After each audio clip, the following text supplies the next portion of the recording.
Nickelodeon is something I grew up with and have fond memories of. Their video games, however, have not always been the best. I'm pretty hopeful for the upcoming platform fighter Nickelodeon All-Star Brawl, but a recent sale gave me the opportunity to dive into another Nick crossover.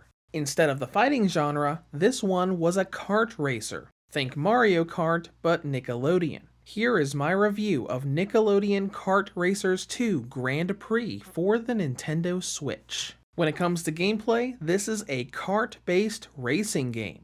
We will start by talking about the differences between this and its predecessor, which is also available on the Switch. Nickelodeon Kart Racers was neat in concept but lacked a lot of polish and overall content. It only featured 12 playable characters, courses from 4 TV shows, and the developers' promise to add more content via DLC never happened. Instead, the sequel has a lot more content and is pretty much what the original should have been in the first place. The roster increased from 12 playable characters to 30 and courses from 4 shows to 13, giving much better representation of Nickelodeon's IPs. To give some playable examples, we have classics like Tommy Pickles and SpongeBob, but many others appear as well, including but not limited to Danny Phantom, Ren and Stimpy, Invader Zim, Aang and Korra, Lincoln Loud, and even a cartoonified JoJo Siwa. And outside of playables, we have 70 other characters show up in the Chief and Crew system, which I will detail in just a moment.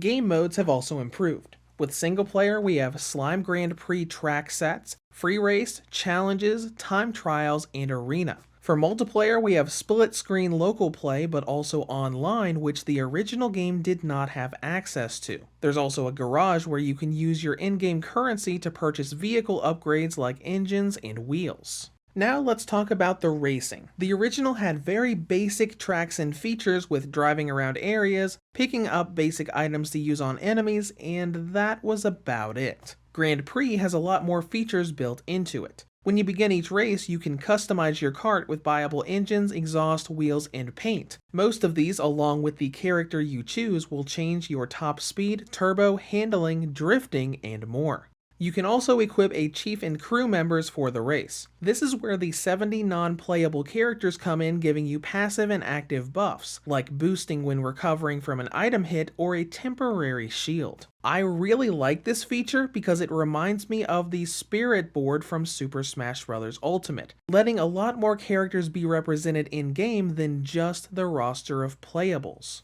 The actual racing is pretty solid but very familiar. As I will mention later, this game tries a bit too hard to be Nicktoons Mario Kart. Each track is full of turns, boost pads, and jumps that have a really nice look to them. There's a lot of attention to detail as you can spot Rocco's house and his course, and they even made a track based on the old game show Double Dare. Your task is to win the race, but also pick up items as you go around. This is your typical item roulette, but you've also got that classic Nickelodeon slime all over the course in coins and literal puddles that is used to build up your gauge for the Chief abilities. Now the other features in the driving are where the Mario Kart inspiration happens. You can do a lot of things here that you can also do in Mario Kart 8. Tricks and boosting from the ramps, drifting around corners to gain extra boosting, hopping in place. While you don't have gliders, a lot of it feels like it was taken out of Mario Kart 8 and just pasted in here. This is especially apparent with the battle items. They look great as Easter eggs to their original shows, like the Avatar State Shield and iconic off-screen hand from SpongeBob.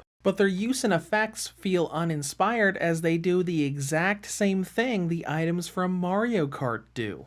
To give some examples, the Yahoo Soda is just the red mushroom boost. The football, the red shell homing ability. Toy balls are ricocheting green shells. The jellyfish is just like the blue shell all the way down to its animation. All of these look great, but they tried so hard to be Mario Kart that none of the items feel unique. It relies a lot more on Chief and Crew abilities to be different. Though despite the sameness to Mario Kart, it is a lot of fun to play through. The steering is responsive and fluid, we have some handicap features, again from Mario Kart. for those that enjoy tilt steering and auto acceleration, and the racing feels really good. It is unfortunate that the characters cannot change what carts and vehicles they use rather than just swapping out upgrades, but it's a pretty good system. After you're done doing all of this racing, you are rewarded with currency for buying upgrades and unlocking characters, chiefs, and crew. This is where a lot of the fun happens, as you've got a ton of stuff you can unlock. Many of these come from Slime Grand Prix on different difficulty settings, but you can also get them from challenge mode.